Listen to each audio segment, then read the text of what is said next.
Bonsoir à tous, j'espère que vous allez bien. Ce soir, je vous retrouve dans une nouvelle vidéo ASMR de l'horreur. Mais cette fois, je ne vais pas vous raconter des histoires qui font peur. Comme vous l'avez vu dans le titre, ce soir, nous allons parler de Ted Bundy, un très malheureusement célèbre tueur en série américain qui a été connu mondialement par le nombre de victimes qu'il a fait, mais aussi les méthodes qu'il a utilisées pour éliminer ses victimes. C'est une première pour moi de faire une vidéo sur un tueur en série, donc je m'excuse si il manque des détails ou si la forme n'est pas ce que vous attendiez. Je suis ouverte à tout commentaire pour m'aider à améliorer ce format de vidéo, pour le rendre agréable pour vous, malgré les sujets abordés. Petit warning, avant de commencer la vidéo, je m'apprête à vous parler d'un tueur en série et je vous donnerai la liste de chacune de ses victimes ainsi que la façon dont il les a tuées. Donc si vous êtes sensible à ce genre de sujet, je ne vous conseille donc pas de continuer cette vidéo. Ok. Alors, j'ai ici mes papiers, mes notes. Je n'ai pas appris tout ça par cœur. Ça aurait été beaucoup d'informations. Donc, j'ai écrit toutes les choses que je souhaitais dire et je vais principalement lire le moins possible sur Ted Bundy.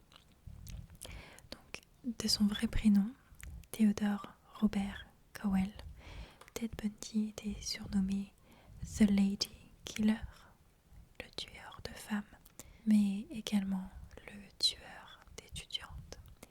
Il est né le 23 novembre 1946 à Burlington, dans l'état du Vermont, aux États-Unis.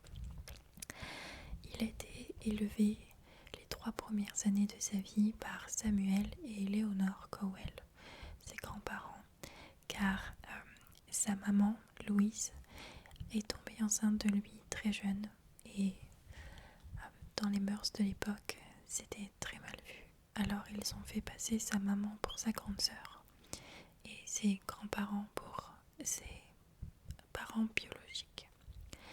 Il a fini un jour par l'apprendre lorsque l'un de ses cousins lui a montré son certificat de naissance et il en a toujours tenu rigueur à sa maman. Sa mère, Louise, se maria avec Monsieur Johnny Bundy qui se prit d'affection pour le petit Théodore et décida de l'adopter. Et du coup, il devint Theodore Robert Bundy, Ted Bundy. Selon certaines personnes, il était décrit comme quelqu'un de très introverti et ne maîtrisant pas réellement les interactions sociales. Mais d'autres témoignages ont décrit Ted Bundy comme quelqu'un de jovial, de courtois, de bien connu et bien apprécié de tous. Donc on peut déjà voir que il y a une sorte de bipolarité chez lui. Ou alors peut-être que c'était un choix. Selon les personnes présentes devant lui, il adaptait sa personnalité. Donc, son seul passe-temps connu était le ski. Il était d'ailleurs très doué. Et durant son adolescence, il s'est fait attraper en train de falsifier des tickets de ski. Et bon, c'est resté dans son dossier, mais ce n'était pas une infraction majeure. Mais c'était pour vous dire à quel point il adorait le ski, puisque n'ayant pas forcément les moyens de pratiquer ce sport, il falsifiait des permis de ski en quelque sorte, afin de pouvoir toujours le pratiquer. Il est rentré à l'université en 1966 pour étudier le chinois. Ensuite, en 1967, il a rencontré Stephanie Brooks. Au début de l'année 1968, il décide de quitter l'université pour des petits boulots mal payés, mal rémunérés, afin de pouvoir vivre une vie d'adulte avec sa bien-aimée. Et il se lance également dans la politique et travaille pour le parti républicain du pays. Stéphanie finit par mettre fin à cette relation, car selon ses dires, Ted était malgré tout assez immature. Elle ne sentait pas de stabilité avec lui.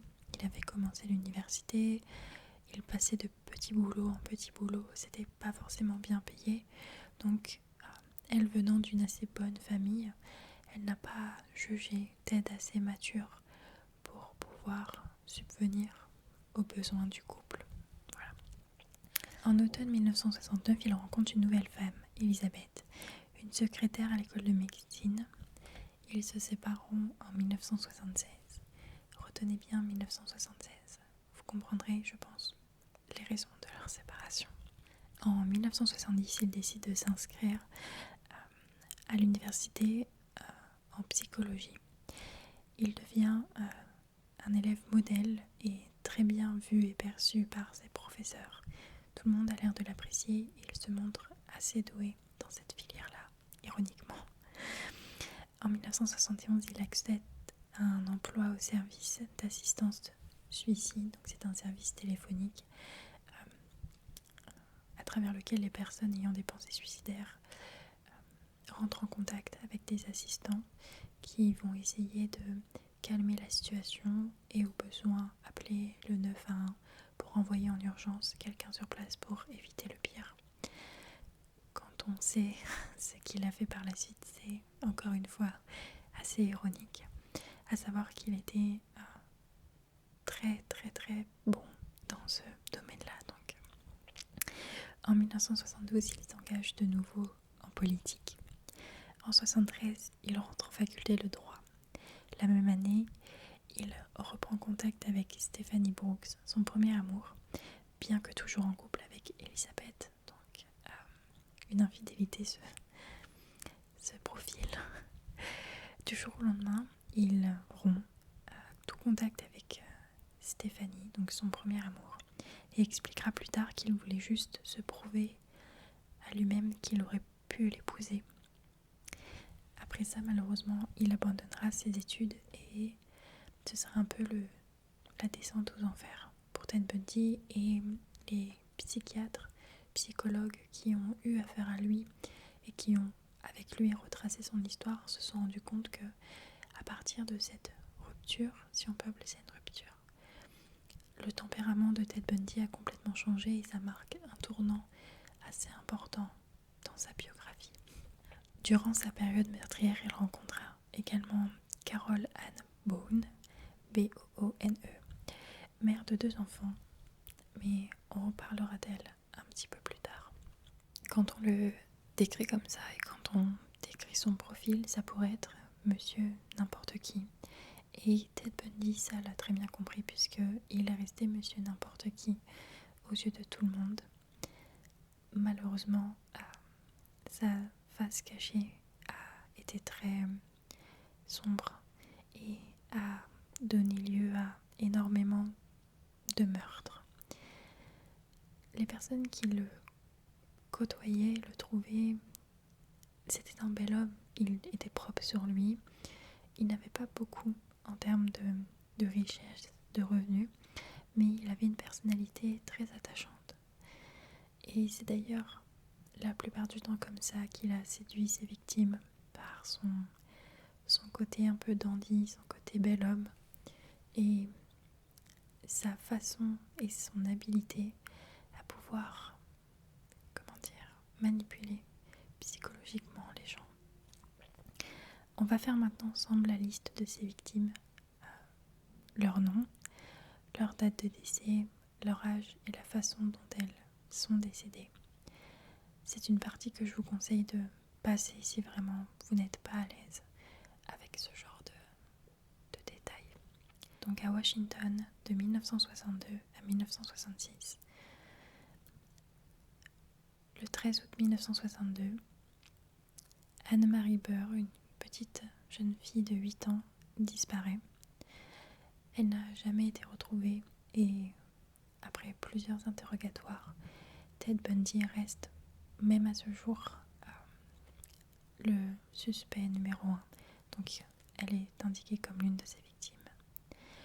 Le 23 juin 1966, Lonnie Trumbull, 19 ans, battue à mort. Son corps n'a pas été retrouvé. Le même jour, 23 juin 1966, Lisa Wick, l'âge malheureusement on ne l'a pas. Elle a été battue et dans son malheur, elle a la chance d'être l'une des rares rescapées de Ted Bundy puisqu'elle a survécu et a pu témoigner par la suite à son procès. Dans le Vermont en 1971, le 19 juillet, Rita Curran, 24 ans, battue, étranglée et violée, elle a été retrouvée morte dans sa chambre. Dans l'État de l'Oregon de 1973 à 1974, le 23 juin 1973, Rita Lorraine Jolie, 17 ans. On n'a pas les circonstances de son décès. Le 20 août 1973, Vicky Lynn Hollard, 24 ans. Pas d'indication sur la façon dont elle est décédée. Le 4 janvier 1974, Johnny Lenz, 18 ans, battue et violée, laissée pour morte dans sa chambre. Le 31 janvier 1974, Linda Ann Healy, 21 ans, battue. Son corps a été retrouvé le 3 mars 1975. Le 12 mars 1974, Donna Gail Manson, 19 ans. Pas d'indication sur la façon dont elle est décédée. Le 17 avril 1974, Susan E. Rancourt, 19 ans. Fracture du crâne. Corps retrouvé le 3 mars 1975. Le 7 mai 1974, Roberta Kathleen Parks, 20 ans. Battue, torturée et étranglée. Également retrouvée le 3 mars 1975. De nouveau à Washington, durant l'année 1974, le 25 mai, Brenda Baker, 15 ans. Les circonstances de sa mort n'ont pas été dévoilées. Son corps a été retrouvé le 17 juin 1974. Le 1er juin, Brenda Carol Ball, 22 ans, battue, retrouvée le 1er juin 1975. Le 11 juin, Georgian Hawkins, 18 ans, étranglée, retrouvée le 6 septembre 1974. Le 14 juillet, Janice Ann Holt, 23 ans, démembrée, retrouvée le 6 septembre 1974.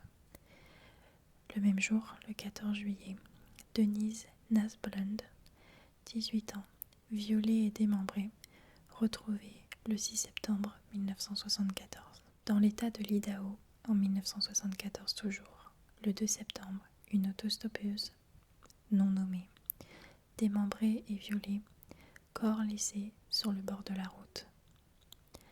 Dans l'état de Utah, en 1974 toujours, le 2 octobre, Nancy Wilcox, 16 ans, kidnappée, violée et étranglée. Son corps à ce jour n'a pas été retrouvé. Le 18 octobre, Melissa Smith, 17 ans, battue, étranglée, violée et sodomisée, retrouvée le 27 octobre 1974. Le 31 octobre, Laura Ann Aimé, 17 ans, battue, étranglée et violée, retrouvée le 27 novembre 1974. Le 8 novembre, Carole Daronche, kidnappée, survivante. Elle a pu témoigner et grâce à elle, on a pu arrêter Ted Bundy. Le 8 novembre, Deborah Kent, 17 ans, kidnappée, corps non retrouvé. Dans le Colorado, 1975, le 12 janvier, Karine Campbell, 23 ans, battue, poignardée et violée, retrouvé le 18 février 1975. Le 15 mars, Julie Cunningham, 26 ans, battue, poignardée et violée. Corps, à ce jour, non retrouvé. Le 6 avril, Denise Oliverson, 25 ans. Aucune circonstance de mort et son corps n'a toujours pas été retrouvé.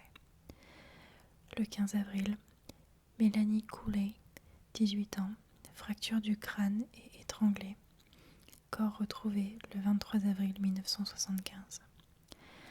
Une nouvelle fois dans l'état de l'Idaho, en 1975, le 6 mai, Lynette Culver, 13 ans, violée et noyée, retrouvée dans la baignoire d'un motel. Dans l'état du Utah, 28 juin, Suzanne Curtis, 15 ans. Aucune connaissance de son décès. Son corps n'a à ce jour pas été retrouvé. Au Colorado, en 1975, le 1er juillet, Shelley Robertson, 24 ans. Sa mort n'a pas été dévoilée. Son corps a été retrouvé le 21 août 1975. Il est retourné ensuite dans l'état du Utah de 1975 à 1976. Le 4 juillet 1975, Nancy Bird, 23 ans. Les circonstances de sa mort n'ont pas été dévoilées et son corps n'a jamais été retrouvé. Et en février 1976, date approximative, Debbie Smith, 17 ans. Nous n'en savons rien sur sa mort et son corps n'a à ce jour pas été retrouvé. Et pour finir, même si la liste est longue, heureusement il a été attrapé. En Floride, le 14 janvier 1978, 6 victimes. Karen Chandler, 21 ans, poignardée, fracture du crâne et de la mâchoire. C'est une survivante. Elle a pu témoigner au procès de Ted Bundy. Kathy Kleiner, 20 ans, poignardée et fracture de la mâchoire. C'est également une survivante et elle a également pu témoigner lors du procès de Ted Bundy. Lisa Levy, 20 ans, battue, étranglée et violée à l'aide d'un objet. Elle est retrouvée morte dans sa chambre. Margaret Bowman, 21 ans, étranglée, fracture du crâne, également retrouvée dans sa chambre. Cheryl Thomas, battue, fracture au crâne, mâchoire et épaule. C'est une survivante de justesse qui n'a pas pu témoigner lors du procès car elle était trop mal en point, mais quand elle s'est sentie mieux, elle a identifié Ted Bundy comme étant son agresseur. Et le 9 février 1978, Kimberly Leach, 12 ans, violée, étranglée, retrouvée le 7 avril 1978.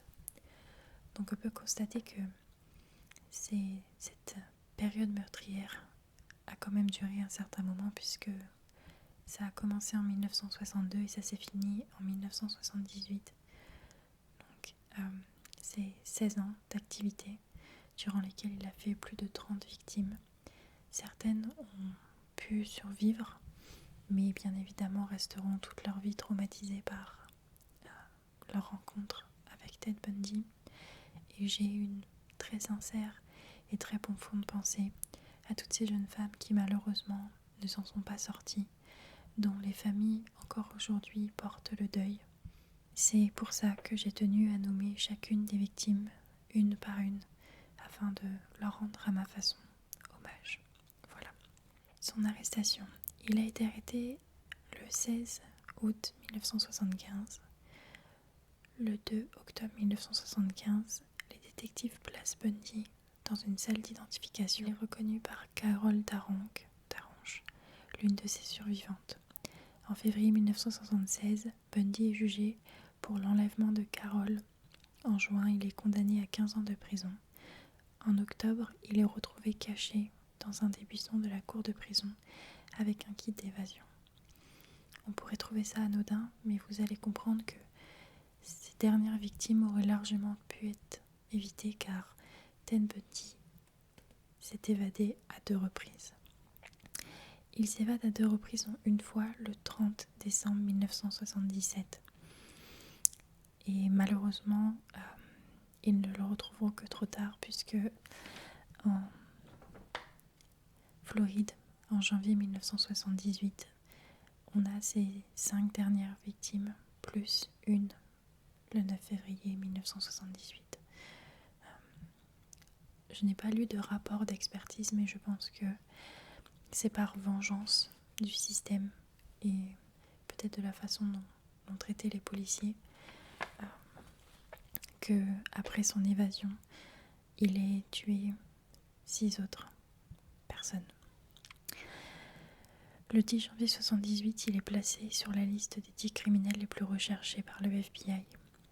Il est arrêté définitivement le 15 février 1978, donc il a été en cavale pendant 1 mois et demi. Il se défend lui-même lors de son procès. Il juge qu'il est apte à le faire grâce aux quelques cours de droit qu'il a pris à l'université. Malgré tout, il est reconnu coupable grâce au témoignage de Carole Darange et également sur son escapade, sa fuite meurtrière. 3 survivantes ont été notées, une de justesse, mais sur l'une des 3, on a remarqué une trace de dent, une empreinte dentaire que l'on a pu associer à celle de Ted Bundy. Bien évidemment, en 1976, lors de sa détention, sa compagne Elisabeth le quitte, n'ayant jamais été au courant de tout ça. Elle a été suspectée pendant longtemps d'être une complice, mais ils se sont rendus compte qu'elle n'y était pour rien. D'ailleurs, ils lui ont demandé si il s'était déjà montré violent envers elle, mais il n'a jamais fait preuve de violence. Il a toujours été un compagnon tendre et fidèle, du moins c'est ce qu'elle pensait, toujours aimable, toujours souriant. Mais cependant, Carol Ann Bone, dont on parlait un petit peu plus tôt, je vous ai dit, vous allez voir, croit Bundy innocent. Afin de prouver qu'il est innocent, il se marie même en 1979, donc malgré le fait qu'il ait été condamné et qu'on ait eu des témoins, elle le croit innocent, car elle plaide son innocence envers elle. Elle donne naissance à leur fille Rose en octobre 1981, mais après un bout de temps, Bundy finit par confesser à Carol qu'il n'est pas innocent et qu'il a bien commis toutes ces atrocités. Elle décide donc de divorcer en 1986.